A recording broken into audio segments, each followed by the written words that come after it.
just going to read a little bit here.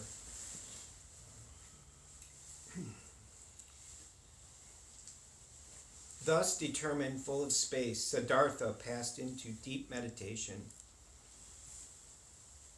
When senses close down and concentration flows undisturbed by awareness of the outside world, then, the chronicles say, Mara, the tempter, came, much as Satan came to tempt Jesus in the desert. Mara is death and very selfish passions that ties us to a mortal body. Mara is the striker who attacks without warning, never plays by the rules. Any kind of entrapment by Mara is fair. So I'll just end there.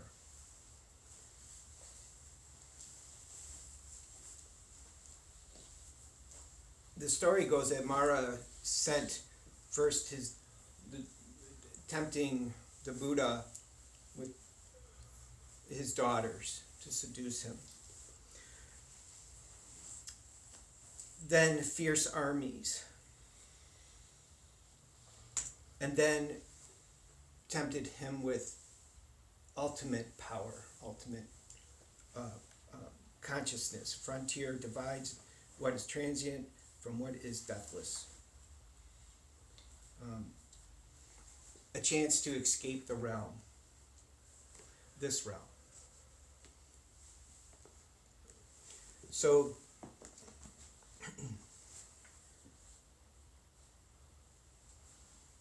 the second part of this is what I cued in on over these past few weeks, is that he sent his armies, great armies to, and there's an image of these bow and arrows coming, and they're thousands, and they black out the sun, and they black out because there's so many arrows coming down towards the Buddha.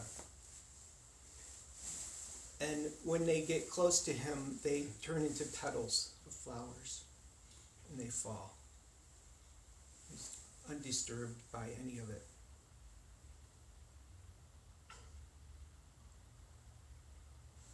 When you're walking out today, notice the rain.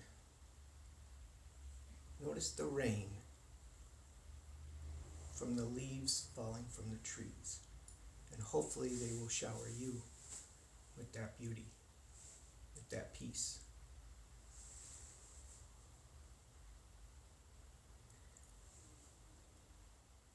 My partner's Jewish, and a number of weeks ago, all of those events happened, and it was really disturbing to both of us.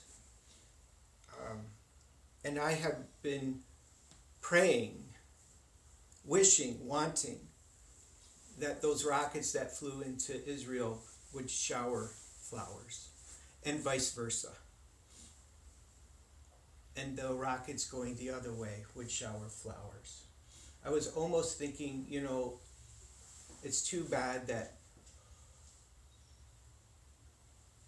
those airplanes couldn't be dropping goods out the door for people. But Mara is there. Mara is there. Mara is involved. So I ask, what is this Mara about? This deity, Mara. Where does this Mara exist?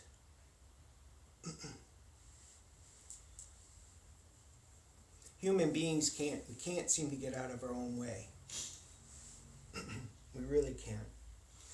And there's good reason for that.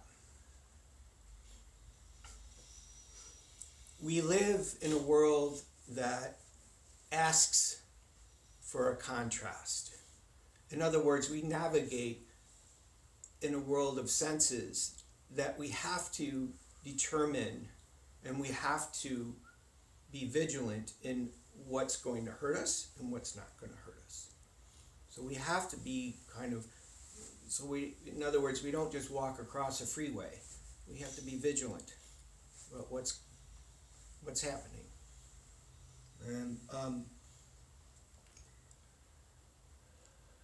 that's the really positive sign. The positive signs or the experiences that we have from the ego mind, right? This awareness of right and wrong, good and bad, keeps us safe. But the problem is that those are the very same things that distorts our world and our understanding.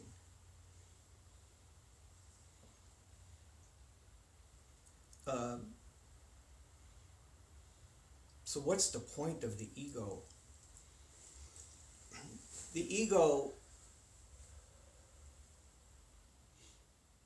is subservient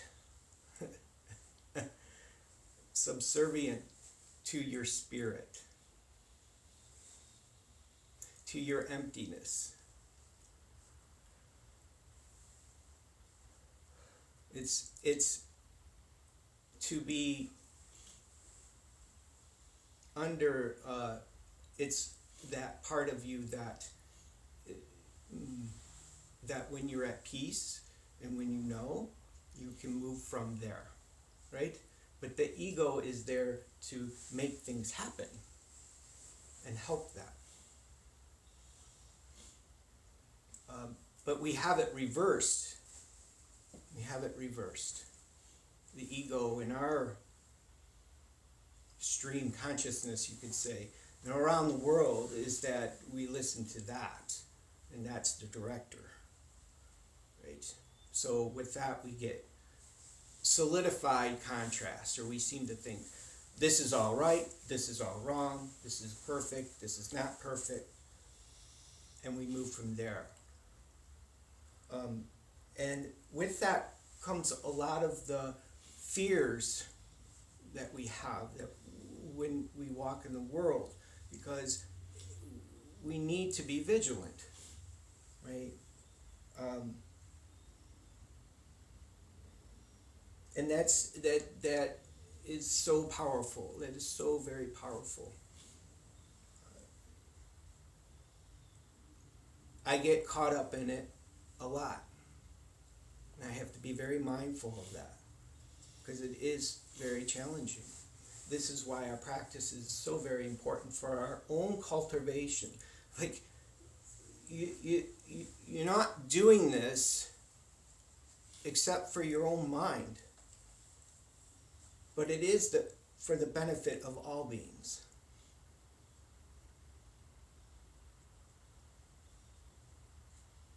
Right? So it's very selfish to sit and meditate and tell people I'm going to take time out for myself and I'm going for a walk and meditating in the woods, or I'm going to go to temple, or I'm going to cultivate that part of me. That's a selfish act. What do you mean? Come on, There's all kinds of stuff going on. But it is for the benefit of all beings in your life.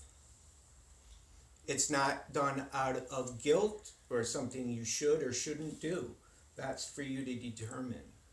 And you shouldn't feel guilty if you don't should or shouldn't feel. Right? Here I go. But the point is it's diving into a different aspect of living that not many of us give ourselves a chance to do.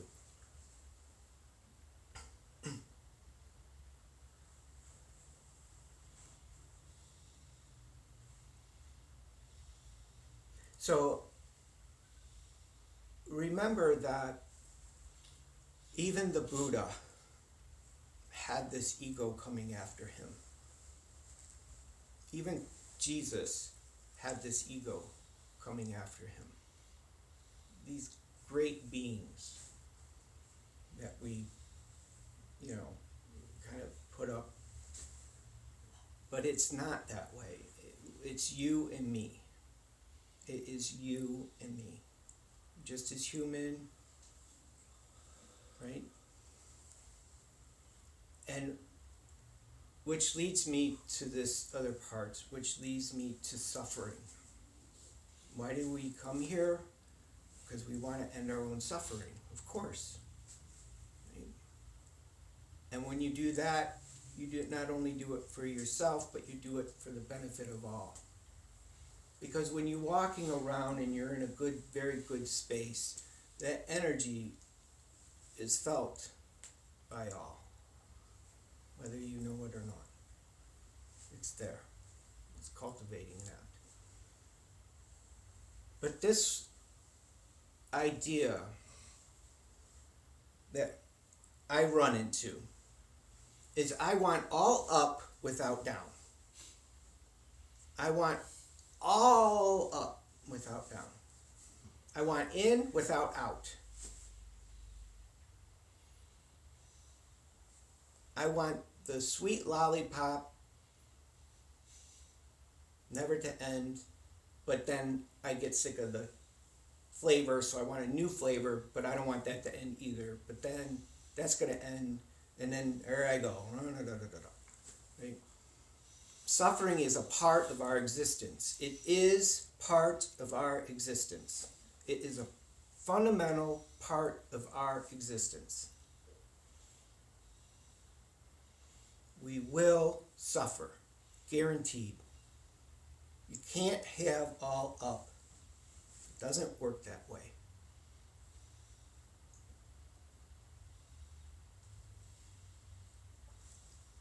Cultivating our minds help us deal with that actuality with meditation, mindfulness, being with others, talking with others about these things.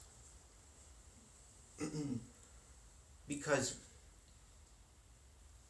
how else do we learn to live with suffering?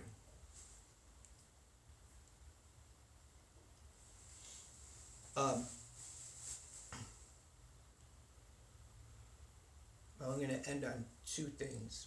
One, I had a family this past week, and they were such a wonderful, great, loving family. And their father, who was quite elderly, in his upper 90s, was not doing well. And yet they did not want to go there. They did not want to go into that world of, oh my gosh, this really hurts because we know he's failing and he'll die at some point. But they just did not want to go there. And they were determined to make him healthier and to bring him back to what was he like before. That fear is that being vigilant. That fear of, if I'm not that way, then what? And it's only when you go past the then what, then you figure out that nothing. Nothing.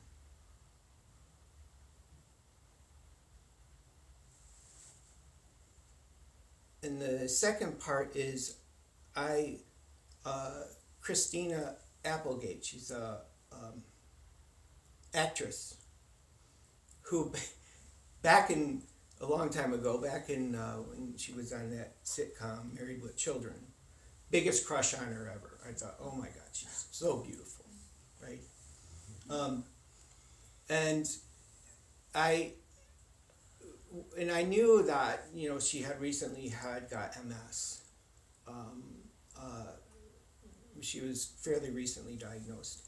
And I saw her just in passing this morning as I was flipping through my phone, and I saw her walking, and it was her last time in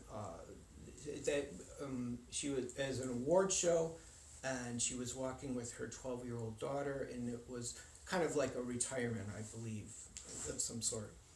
that she said that she's going to be stepping away from acting. And she was walking with a cane and she was struggling, but she was so dignified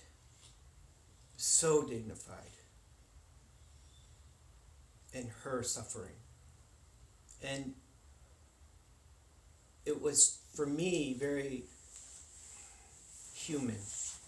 It was so human that my ideas of her were shattered. It was just shattered.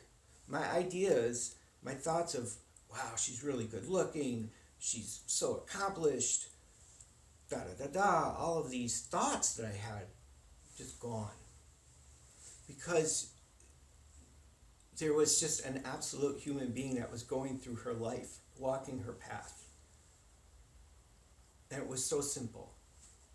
And it was very inspiring, she had on the cane, I read, she had on her walking cane, it was a FUMS.